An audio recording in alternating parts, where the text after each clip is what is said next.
Okay, I just wanted to show you guys how to submit answers to these questions as part of the repl.it classroom that I sent you. uh, First thing, when you click on a problem, this one is called Functions 1, you'll see on the right hand side there are a set of instructions that will tell you what exactly we're wanting you to do. Right here, this very basic one is asking us to simply create a function called myfunc that returns true. And over on the left hand side, right here, is where you will type in your code, type in the answer to that question. So if I want to create a function, I can use the JavaScript keyword function followed by the name, which we know is supposed to be called myfunc.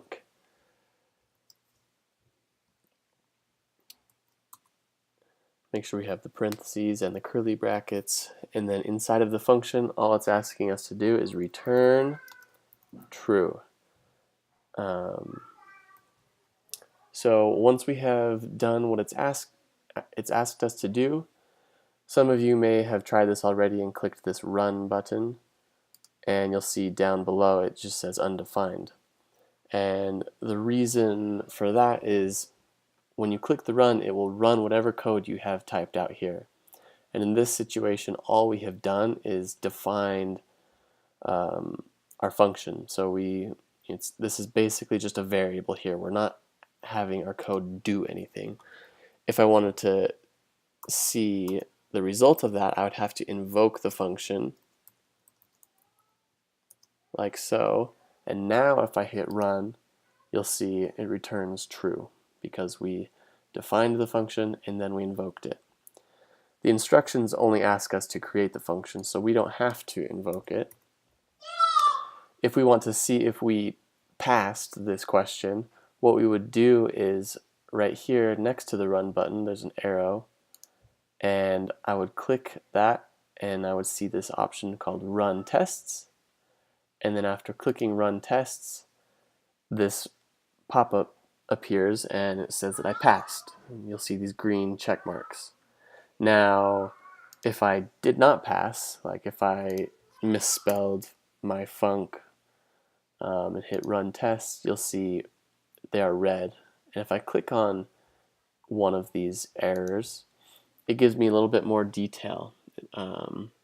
So it says reference error, myfunc is not defined, and just gives me a little bit more information there. So I know, oh, myfunc is not defined. Let's see why that might be the case.